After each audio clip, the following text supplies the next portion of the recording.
conference in a couple years, and I hadn't realized that not being here has broken my heart. I woke up this morning and I thought, this is exactly where I'm supposed to be and where I want to be. And I woke up this morning and thought of Chris Grum. And I thought about what Chris Grum has taught me about what it means to be fierce and what it means to stay the course and what it means to sometimes do the unpopular, but know that it's the right thing to do. And back when September 11th happened here, I was living in Massachusetts, and I had gone to bed early, or late rather, and I was so tired, so I turned off my computers and phones and everything. I just didn't want any noise. And I woke up and I hadn't known what had happened with the Twin Towers in DC.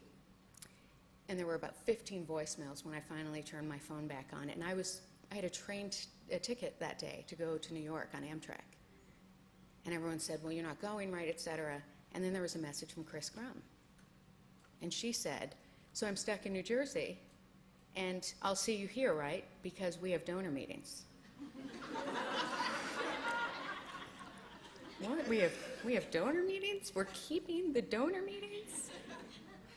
And so I couldn't get out that day, but I got out the next day, and I went to, in Springfield, Massachusetts, the Amtrak station, and had a body check to get on the train and got to New York, and one person kept the meeting. One woman kept the meeting. Everybody else said no. And I remember we met at this Starbucks, and you could still see the smoke coming up from the ground. And she said, so tell me about the Women's Funding Network. I just want to get my mind off this. Her husband worked in high finance. And she said, so just tell me. And I remember taking the packet, and I just dropped it, and I said, yeah, well, we'll probably get to that. Why did you keep this meeting? And she said, and pointed behind us, and she said, because I'm done with that. And I said, so am I.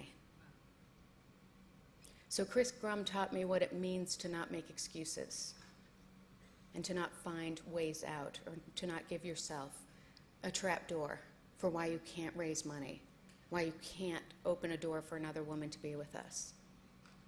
And what I know about this work in listening to Anna DeVere Smith last night is that there is no doubt this is a watershed moment. None of us are surprised now by it. You know how long we've been working for it.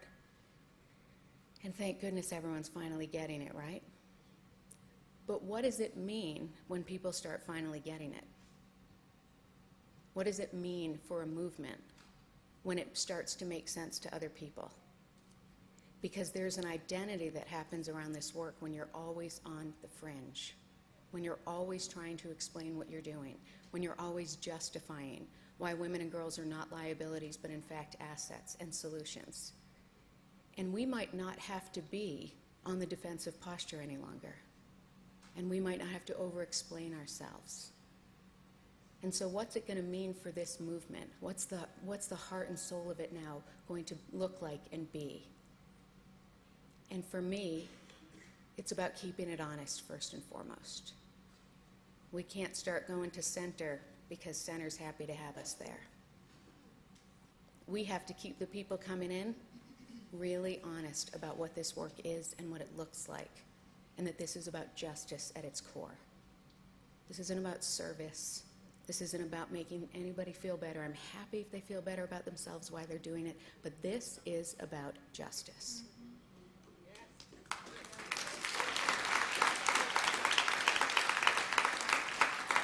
And so what does it mean for me and for each of you to stay connected to justice, and how do we do it?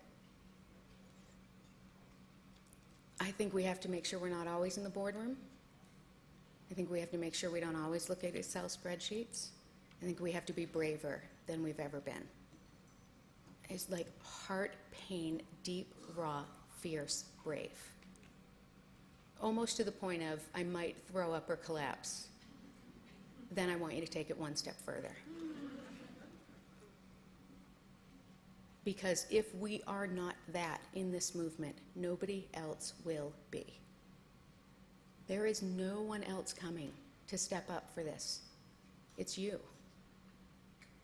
So what will you be as we enter this watershed space? How will you continue to be that voice that shakes it up just when people get comfortable? Just the moment I see people kind of sinking in to this kind of content place about this work, that's the moment I go in, even though it's so nice for a second not to have confrontation and intensity. It's our job. And the what you have to do to keep you fierce is the what you have to do. And you have to figure out what that is. And you have each other to land on and lean into. But movements are only movements if they're rooted in justice. And if they're not rooted in let's lift one girl, one woman at a time, or if they're not US-centered, that is not a movement. This is about collective, deep justice, transformative change, and you're the ones who are going to move it. June Jordan said, and I think of it every day, and about South Africa, and who will join us in this standing up. We are the ones we have been waiting for. So don't do what I did and stay away and break your own heart. Thank you.